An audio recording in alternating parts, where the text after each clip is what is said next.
Hi folks, 3-Chord Dave here. Thanks for coming back to the channel. I really appreciate it. And I'd also really appreciate it if you could hit those subscribe and like buttons down below.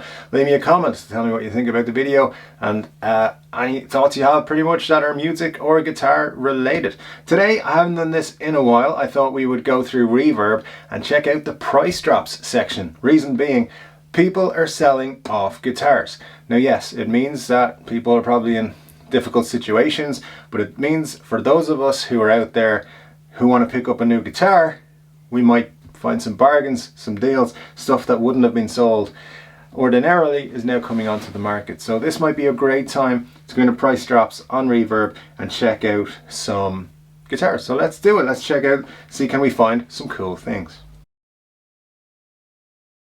Well, look at this. We've got an Epiphone Alcaiola standard from 1964. It's in cherry red and it's an original vintage USA Gibson Kalamazoo Bigsby. Yeah, okay. So, alright, it's an Alcaiola standard from 1964. It's an Epiphone and apparently was built in the Kalamazoo factory, which was in the news recently when which I talked about when I talked about Gibson guitars and Heritage and their little snaffle that they're having right now. Card up there, you can check out my passionate video about that. So let's take a look at this. So as you can see, it's a kind of an ES style guitar. Lesser known, of course, would be the Alcaiola. In fact, I haven't heard of it before finding this on Reverb here. Okay, so it's a nice cherry color. You can see the control knobs and selector switch. Interesting layout in that semicircle kind of curved aspect there. And you have, I wonder is that an original case? That's it looks like it might be an original Epiphone case also. You got the large Kalamazoo headstock, which is what this headstock was inspired by. This the new Epiphone headstock, which I'm very glad has come back. It's not the same, but it is inspired by it and it looks really, really cool. You got those block inlays, these huge block inlays on the neck. This is a really cool guitar. I love this, but I mean it's 3,800 euros, so it's probably not coming home with me. You got the Kluson Deluxe tuners. It just looks really cool. I don't know though, again, I don't know much about this model, so maybe if you do, tell me a little bit about it in the comments, that'd be great. Hopefully the description is going to have something here. I hate when sellers do this. They have essentially the same photo from a slightly different angle about 6 times. Like, yeah, we get it. So, alright, let's see. They offer worldwide shipping. An original vintage circa 1964 Epiphone Alcaiola standard in glorious cherry finish. This super rare is in perfect playing condition, no cracks, breaks or repairs. The neck is lightning fast and original frets excellent and perfectly intonated. She's been upgraded with vintage carven humbuckers. That means it's not upgraded. And Bigsby B7, so the Bigsby's not original, which also means it's not an upgrade, and absolutely screams. The fully hollow interior with no F-holes makes for amazing sound. Makes for amazing super controlled feedback, especially with some Bigsby work. Tuning's rock solid and even with vigorous dive bombing. Super comfy. 11 to 16 nut width. Cosmetically, she's in very vintage condition with all of the lovely genuine patina one expects for a well-loved, well-cared for and well-played gem of this age and pedigree. All included at no extra charge. Quality hard shell case, not pictured, is included. So they're giving you a different case. One thing that would stand out to me of this, okay, the pickups and the Bigsby are not original, and it looks to me like it might have had a refin at one point, which means it's been repainted. They say it's original. I don't know if it is. I think it's been refinished, but the pictures honestly are not good enough to tell.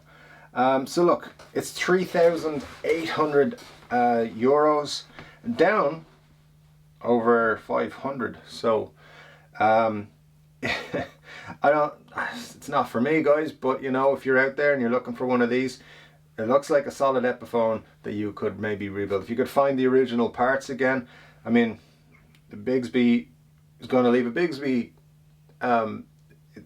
impression, I guess you would say, and so keep the Bigsby, but the pickups, something about the pickups doesn't look right as well, if you ask me. But anyway, let's see what else we can find on Reverb today. And here we have an Epiphone Crestwood Custom, 1965 in Pacific Blue. Pacific Blue is green. But this might be an Epiphone episode. Who knows? Epiphone episode. Could be a weekly thing. Let's see what happens. Well, this is like obviously, what is it, 55 years old now, this guitar. It was 1965. It's got some really nice mini humbuckers in it. The green, I mean, that to me is a 60s color. That reminds me of the 1960s. Not that I was alive, but you know, when I think of the 60s, that's what I think of. And the inlays on the fretboard, as you can see there, they're kind of quirky, and I don't want to say DIY, but they look kind of they look just kind of strange. I don't know, that whatever inspired them must have been some pretty strong hallucinogenic. That's all I can say. I really like this headstock from Epiphone, and I think the guitar itself overall has a really cool vibe to it. If this was a new model, I would snap it up because it'd only be about 350, 400 euros. As it stands, at nearly 5,000 euros, no thanks, but thanks for the offer. And again, it's got a curve to the layout of the tone and volume knobs, and the selector switches up in a more, well, actually I don't like that placing, because you're strumming down, I'm gonna hit that so many times when I don't mean to. So pretty good. I do like the color on the back. It looks a little bit more like, and I'm bringing my baby out, looks a little bit more like this color on the back. So you know, this is inspired by a 60s SG, and I love it. So yeah, great color choice there. I love how these vintage finishes can change colors and everything. That neck looks like it was played, which is great, which is a sign of a great guitar. A lot of dings, a lot of nicks, a lot of finish. I mean, look, it's over 50 years of age. If I look this good when I'm over 50, I will be surprised. I don't look that good at my age now, but look, it's taken a few beat downs over the years. It's got cracks, it's got dents, quite a few scuffs on it. Is it worth 5,000 euros or dollars? If Paul McCartney owned it, maybe. I don't know. But here we go. It says, this is a fantastic Epiphone Crestwood Custom with a rare Pacific Blue finish that had faded to a light green, very similar to Inverness green. Text message. The guitar shows some play wear dings and dents. It shows a shitload of play wear dings and dents, my friend. But overall, this one is in excellent cosmetic condition. Is it a different one than the photographs? Because it's not in excellent condition. It's a really great sounding guitar. Now that I don't dispute in any way. Obviously we can't tell, but those vintage Epiphones, the 60s and 70s Epiphones, are fantastic guitars. So here we go. It's got warm mini humbuckers that cut through perfectly, and the guitar is mostly original. It has been refretted, not the worst thing you can do, and the bridge and tuners are not original. I mean, apart from a refin, what else are you going to do? The guitar has been pro set up and needs nothing, and it comes with a non-original hard case. Just not pictured, sadly. So, okay, Southside Guitars. Selling a guitar for $5,000, I don't think you can say it's cosmetically in good condition, because it's not. It's beat up and looks like it went through a lot of gigging back in the day. But fine, you know, I mean, nothing wrong with that. It's all out of action. That's great, but it's not worth $5,000 to me at that, with that much damage on it. So looks cool, guys. So maybe, I mean, look, if you're interested in it, check it out. It looks like a cool guitar. I think I found our last guitar today, guys, to take a look at. This has got a 12% price drop, and it's this right here.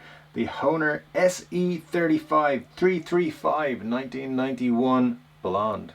And everybody knows I have a thing for blondes. So here we go. This is a Hohner. Some people will say Hohner no matter what you tell them, but this is a Hohner. It's an SE35, which I think the seller has put 335. I've never seen these listed as having 335 in the name, but that could be just that I've never seen it. It says here is with a heavy heart that this goes up for sale, but she has been a pure case queen, not left her case, yeah, we know what case queen is, for the last 18 months. She went away with a full setup and is from the golden era of Korean production of Hohner, and was their top of the line Gibson replica when released. This guitar is simply beautiful and pretty much immaculate. Comes with a Hiscox Light Flight case for asking price. For £40 I will ship anywhere in the UK, insured. And any questions or further photos, let's get in touch. So let's have a look at this. Now, you should have a semi-hollow guitar in your collection if you love guitars. Now, I say that as someone who does not currently have one, but I'm building a collection, guys. Give me a chance. I've got too many SGs at the moment. If you want to buy an SG, check me out. Give me an offer. Not the green one, you can't have it. This is a beautiful guitar. As you can see, it's blonde and it looks like a 335. It's great. The SE35 is a really solid guitar. Get it? Because it's not semi-hollow. Anyway, never mind my jokes.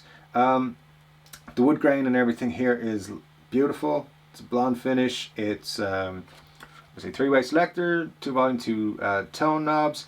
I don't know what kind of pickups you have in here, but you know, this thing's gonna sing. You can tell straight away. This is a Hohner headstock.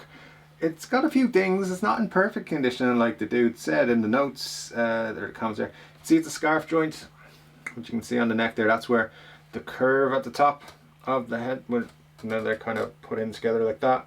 Some people love them, some people hate them. It's a sign of a cheaper guitar, for the most part. But here's the thing, it doesn't actually make it any weaker. Some people say it does, and good on them. I don't really think it does. I think it's a pretty solid way to make a guitar, to be honest. So it wouldn't put me off whatsoever. It does look to be, body-wise, it looks to be in fairly decent condition. There's a serial number and all that sort of stuff. Oh, it comes in a nice case. Yeah, it comes in a nice case. That case is too big for that guitar, and that could cause damage at some point. Be careful with your cases, because you want to make sure if you are traveling with a guitar or you put it somewhere where you think it's safe, you don't want it moving around and stuff like that. I mean, it should be fine, but you need to put in extra padding on that as well. But it's a very nice guitar, and at €455.66 cents, yeah, and then plus 90 for shipping. You're in the area there where you could probably pick up an Epiphone or similar for cheaper, and I dare say it might be better, but this would be a cool guitar and it'd be a good talking point. I'd love to hear it play, to be honest. It's on sale from the Guitar Lair in Basildon in the UK, if anyone is in that area and wants to check it out. So it's 1991 Hohner SE35. It's what, nearly 30 years old now, and that's great. Look, it's something different. Not everybody's going to have one of these like they will have Epiphones and Gibsons and PRS and all the other usual suspects, Fenders even, Coronados. Guys, as well, looking at a 1991 guitar, it looks in great condition. Don't ever be afraid of vintage or older guitars. I myself, as you know, I'm looking out for something, anything that I think is cool, that was born or made before I was born in 1982. If you see anything on your guitar travels, please let me know about it. Thanks for checking out all the video, guys. I've really enjoyed going through Reverb today. Don't forget, if you're interested in purchasing anything on Reverb, there's a link in the description below which will help the channel out and it won't cost you an extra penny, so would really appreciate that. Also, if you can like and subscribe to the channel, that'd be cool. Great content coming for the next few weeks. I'm going to have another video out on Friday and every Tuesday and Friday going forward at least for the foreseeable future, maybe some more after that. It's been a pleasure. Thanks for joining me, and I'll see you in the next one.